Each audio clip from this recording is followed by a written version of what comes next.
CPR के जरिए बुझती हुई जिंदगी की लौ किस तरह बचाई जाए वो आप इन तस्वीरों के जरिए से देख सकते हैं कि किस तरह से डॉक्टर नितिन अग्रवाल सीपीआर करने का तरीका बता रहे हैं। दरअसल आईएसए जो एनेस्थीसिया डॉक्टरों की संस्था है वो लगातार जागरूकता अभियान चलाकर लोगों को ऑपरेशन के दौरान ज़रूरी अंगों की कैसे हिफाजत करें उस मुहिम के अंतर्गत आईएमए बरेली में एक संगोष्ठी का आयोजन किया गया, जिसमें doctor R K Bhaskar, doctor Ratan Pal, doctor Anshu Irani, doctor V Singh, doctor Nitin Agarwal मौजूद रहे। स्वागत है और मैं आपसे मुखातिब हूँ समीर अब्बास। हम ये बात सही है कि कहीं ना कहीं जागरूकता की कुछ विषयों में कमी है, उसके लिए भी बहुत ज़रूरी है ये इस तरह के वर्कशॉप।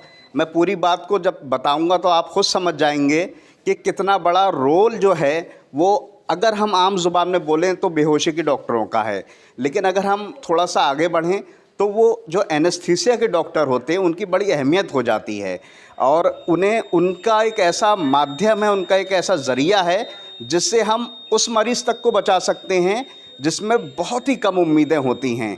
तो उसी का एक वर्कशॉप। आर के भास्कर हूँ और मैं नेशनल आईएसए का एग्जीक्यूटिव मेंबर हूँ, पास्ट प्रेसिडेंट यूपी स्टेट रह चुका हूँ। और हम इस आईएसए के अंतर्गत सीपीआर वर्कशॉप करते हैं और पूरे जो है बरेली में कर रहे हैं, कई साल से कर रहे हैं और बाहर जाके उत्तराखंड में भी करते हैं, आसपास के ज़िलों में कर रहे हैं। और हमने पुलिस लाइन में किया हुआ है, बरेली पुलिस लाइन में किया हुआ है, अभी पीलीभीत पुलिस लाइन में करने हमें जाना है। पब्लिक को हम पब्लिक प्लेस पर मॉल में कर रहे हैं, गांधी उद्यान में कर रहे हैं। ये सिर्फ पब्लिक अवेयरनेस के लिए कर रहे हैं।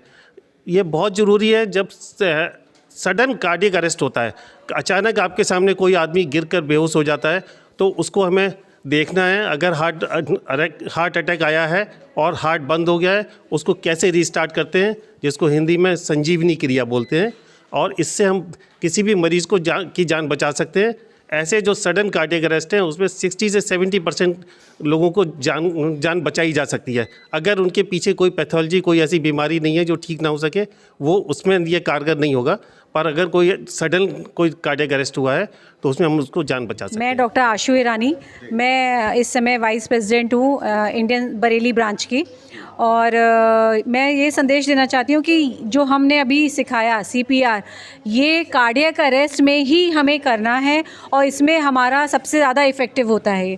हमारा उद्देश्य सीपीआर के दौरान यही होता है कि हमारा जो ब्रेन है उसकी ऑक्सीजन सप्लाई बरकरार रहे जब तक कि हम उसको हॉस्पिटल लेके जाते हैं, जिससे कि ये ना हो कि मरीज़ को हम ले गए, वहाँ जाके अस्पताल में सब कुछ हो गया, पेशेंट के स्टेंट पड़ गया, पेसमेकर पड़ गया, लेकिन मरीज़ कोमा में चला गया। क्यों? क्योंकि उसकी ब्रेन की ब्लड सप्लाई ख़त्म हो गई थी।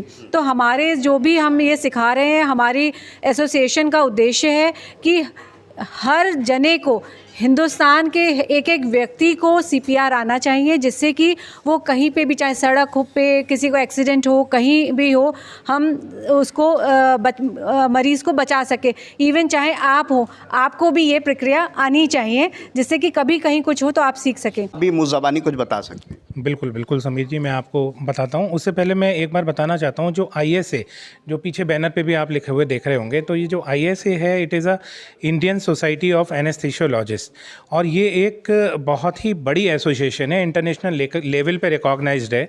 ऑलमोस्ट इसमें 40,000 मेंबर हैं और उसी की एक इकाई आईएसए बरेली सिटी ब्रांच है। और हम आईएसए नेशनल के तहत ये सारे प्रोग्राम्स चलाते रहते हैं जो पब्लिक अवेयरनेस के लिए ज़रूरी होते हैं, जिसमें से सीपीआर वर्कशॉप भी एक बहुत बड़ा प्रोग्राम है। और जैसा कि हमारी लास्ट ईयर की secretary madam doctor Ashu Irani ji ने बताया कि हमने लास्ट ईयर इसी में best public awareness, best Bareilly city branch और best world anaesthesia day celebration का खिताब भी जीता था, जिसके लिए हम नेशनल कॉन्फ्रेंस में अवार्डेड हुए थे शिलोंग में जाके। अब मैं मेन मुद्दे पे आता हूँ, जो आपने पूछा कि सीपीआर क्या है। तो बेसिकली सीपीआर की फुल फॉर्म है कार्डियोपल्मोनरी रिसस्टिटेशन। तो बेसिकली इसमें हम करते क्या हैं, बेसिकली ये उन इंडिविजुअल्स के लिए है, यदि हमने सड़क चलते अस्पताल में किसी भी प्लेस पे, अपने घर पे, फैमिली पे किसी भी पेशेंट को हमने यदि अनरेस्पॉन्सिव देखा तो सबसे पहले क्या होता है आमतौर पे घरों में कि सीधे डॉक्टर के पास कॉल जाती है, और या फिर हम किसी एम्बुलेंस को कॉल करते हैं, और उसको आने में और अस्पताल तक पहुंचने में कम से कम आधा घंटा या कभी कभी उससे भी ज़्यादा समय का वेस्टेज हो जाती है। यदि इस CPR प्रणाली, जो कि एक जीवन रक्षक प्रणाली है, यदि इससे हम एक आम जनता इसे सीख ले और उस एम्बुलेंस के आने तक या मरीज के अस्पताल पहुंचने तक यदि हम उसका उपयोग करें तो शायद हम किसी मरीज की जान बचाने में ज़्यादा सक्षम हो सकेंगे। इसी की वर्कशॉप हमने आज दिखाई थी, जो आप अपने वीडियो के माध्यम से दिखा सकते हैं, क्योंकि जिस तरीके से पेशेंट की, मरीज की जब दिल की धड़कन रुक जाती है तो शुरू का जो 20 मिनट होते हैं वो एक बहुत बड़ा गोल्डन पीरियड होता है। उस गोल्डन पीरियड में यदि हमने चेस्ट पे कंप्रेशन करके हार्ट पे दोबारा फ्लो चालू कर दिया तो वो पेशेंट की जान बचने के चांसेस बहुत ज़्यादा होते हैं, बनस्पत इसके कि वो आधे घंटे बाद हॉस्पिटल में जाए और उसे पर्टिकुलर एक डॉक्टर एक अस्पताल के अंदर देखे। तो इसमें बेसिकली करते क्या है, हमारा मुद्दा क्या रहता है कि हमारे शरीर के अंदर जो खून होता है उसमें पहले से ही ऑक्सीजन अवेलेबल रहती है, क्योंकि हम सांस रुकने से पहले आदमी जो ब्रीथ कर रहा होता है तो उसमें ऑक्सीजन रहती है। हमारा फंक्शन ये होता है कि हम इस कार्डियक CPR मतलब कंप्रेशंस के माध्यम से हम उस ब्लड को बॉडी के अंगों में सर्कुलेट कराते हैं, जिसमें जो पहले से मौजूद ऑक्सीजन है वो तब तक उन अंगों का ख्याल रख सके जब तक कोई अस्पताल का एक विशेषज्ञ डॉक्टर या कोई एक विशेषज्ञ टीम वहाँ तक नहीं पहुँच रही है। हम इसी को एक आम जनता तक पहुँचाना चाहते हैं। ये CPR सिर्फ एक डॉक्टर के लिए नहीं है, ये एक आम जनता के लिए है, जन जन के लिए है, आपकी फैमिली के लिए है, आपके घर परिवार के लिए है, और इसके ज़रिए आप बहुत जानों को बचा सकते हैं। बस यही मेरा कहना है। और जैसा कि अब मैं इस चीज़ का समापन इस बात के साथ कहना चाहूँगा कि हम लोग बेहोशी वाले कहलाए जाते हैं। कहीं भी जाते हैं किसी ऑपरेशन में, बाहर आपको सुनने में मिल जाता है कि ये नशे वाले हैं। तो हमारा काम मात्र बेहोशी नहीं है, we are anaesthetist, pain physician and critical care specialist. बेहोशक के साथ साथ हम दर्द का निवारण भी करते हैं, कई सारी विधियों के साथ, सियाम गाइडेड उपकरणों के साथ हमारे विशेषज्ञ साथ में यहाँ मौजूद हैं। इसके अलावा हम ICU का सारा मैनेजमेंट करते हैं, जबकि गहन कक्ष में जब पेशेंट एडमिट होता है और जब वेंटिलेटर पे होता है तो उस वेंटिलेटर को ऑपरेट करने की जिम्मेदारी एक वेल क्वालिफाइड एनेस्थेटिस्ट की ही होती है, और वही उसको अच्छे से मैनेज कर सकता है। तो इसलिए मैं एक आम जनता पे ये संदेश पहुंचाना चाहूँगा कि आप अपने एनेस्थेटिस्ट को पहचानिए, और ना केवल अपने एनेस्थेटिस्ट, पेन फिजिशियन और क्रिटिकल केयर फिजिशियन को पहचानिए। ऑपरेशन से पहले अपने सर्जन से मिलिए, सर्जन से बोलिए कि मुझे अपने बेहोशक से मिलना है, मुझे अपने एनेस्थेटिस्ट से मिलना है। अपने एनेस्थेटिस्ट से मिलिए, उसे अपने सारी बीमारियों के बारे में बताइए। इसमें पूरे देश के लोग इस एनेस्थेटिस्ट में जुड़े हुए हैं। यहाँ बरेली ब्रांच में मैं इसमें डॉक्टर TP गंगवार अध्यक्ष हूँ, और ये OT में, क्रिटिकल केयर में स्पेशलाइजेशन होता है उनका, वो लोग इसमें काम करते हैं। जैसे कि एनेस्थीसिया देनी है तो इसका स्पेशलाइजेशन है हम लोगों का, कितनी डोज देनी है, किस बीमारी में कौन सी दवाई देनी है। अगर किसी पेशेंट को पेरिस कोई है, जैसे गुर्दे की कोई बीमारी है अगर, तो डोज हमें कम करनी होती है या ज़्यादा देनी होती है। लिवर में किसी कौन सी डिजीज़ है उसमें, तो ये जागरूकता भी हम लोग दे रहे हैं कि जिससे जो मरीज़ है वो हम लोगों को पहले एनेस्थेटिस्ट से अपनी जांच करवा ले। उसको PAC कहते हैं, प्री एनेस्थेटिक चेकअप, जो कि बरेली में थोड़ा सा भी कम है। इसको हम लोग ये जागरूक करेंगे पब्लिक को। और दूसरा है कि CPR के माध्यम से हम लोगों को सबको जागरूक कर रहे हैं, जैसे पुलिस लाइन में, पीलीभीत में, और हम लोग कहाँ नैनीताल तक गए, जैसे बॉस ने बताया। आपने देखा होगा कि ऑपरेशन के बाद मरीज़ कंप्लेन करते हैं कि हमें साहब यहाँ दर्द है, वो दर्द है, हम ये बीमार हो गए, जब से ऑपरेशन हुआ हम परेशान हो गए, ये है वो सारी चीज़ें अक्सर होती क्या हैं कि जब ऑपरेशन में मरीज जाता है तो बहुत सी ऐसी चीज़ें हैं जो कि सर्जन जो हैं वो नहीं देख पाते हैं, क्योंकि उनको जिस अंग का ऑपरेशन करना होता है वो उसी अंग पे ध्यान देते हैं, बाकी अंगों को छोड़ देते हैं।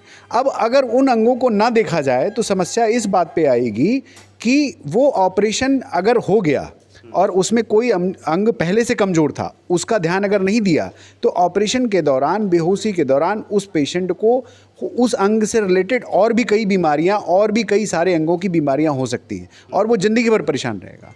इसलिए बहुत ज़रूरी है कि ऑपरेशन से पहले आप अपने बेहोशी के डॉक्टर, जो कि आपका ऑपरेशन के दौरान एकमात्र फिजिशियन होता है, फिजिशियन का मतलब वही आपको देखता है, आपके बारे में सुनता है, आपके बारे में मतलब आपकी तरफ से बेसिकली वही एक डॉक्टर होता है। सर्जन तो आपके अंगों को काट देता है, निकाल देता है, जोड़ देता है, कुछ उसका रिकंस्ट्रक्शन काम होता है। लेकिन आपकी तरफ से जो फिजिशियन होता है वो एक बेहोशी का डॉक्टर होता है। आप उसे गलत समझते हैं कि वो बेहोशी का डॉक्टर नशा देगा। जी नहीं, नशा नहीं देगा, वो नशे के दौरान आपकी जान बचाता है। तो बेहोशी के डॉक्टर को अगर आपने ऑपरेशन से पहले नहीं दिखाया तो आप ये मान के चलिए आपने बहुत बड़ा रिस्क उठाया है। तो इसलिए मेरा एकमात्र संदेश है, ऑपरेशन से पहले अपने बेहोशी के डॉक्टर को जरूर दिखाएं। देखिए, मैं डॉक्टर ऋतु राजीव हूँ। हाँ, और मैं बहुत 30 साल तो मुझे इस प्रोफेशन में हो गए। हम लोग जो CPR की मुहिम हमने चलाई है इस वक्त बरेली में, तो पूरे ज़ोर शोर से चला रखी है ताकि हर एक बंदा जो है वो CPR करना सीख जाए। हम एज अ डॉक्टर CPR करना जानते हैं, लेकिन हमें खुद के लिए भी ज़रूरत पड़ेगी। अगर दूसरा नहीं जानता होगा तो वो कैसे कर पाएगा। लेडीज़ को, बच्चों को, उनको भी बहुत सिखाने की कोशिश कर रहे हैं। स्कूल्स में जाके सिखाते हैं, लेडीज़ क्लब्स हैं उनमें सिखाते हैं, ताकि घर में कोई बुज़ुर्ग को कार्डियक अरेस्ट हो तो घर की लेडीज़ या बच्चे ही घर में मौजूद होते हैं, जेंट्स नहीं होते, डॉक्टर्स भी नहीं होते वहाँ पर, तो वो बेसिक CPR कर सकें। यहाँ पे हम लोगों ने ब्लड बैंक के स्टाफ को और डॉक्टर्स को सिखाया, क्योंकि यहाँ पे जो भी ब्लड डोनेशन वगैरह करने आते हैं उनको वेसोवेगल तो होता ही है, कभी भी कार्डियक अरेस्ट का रिस्क हो सकता है। और फिलहाल के सिनेरियो में आप देख ही रहे होंगे, आजकल जो है ना हर थोड़े दिन में रिपोर्ट में आता है कि कार्डियक अरेस्ट हुआ, बिल्कुल फिट था, एक्सपायर हो गया। वहाँ पे अगर किसी को कार्डियक अरेस्ट में रिवाइव कैसे करना है, जैसे हम कार्डियोपल्मोनरी रिससिटेशन CPR कहते हैं, आता होता तो हमारे पास वो टाइम बच जाता है कि हम हार्ट को पंप करके ब्रेन तक ऑक्सीजन पहुँचा सके।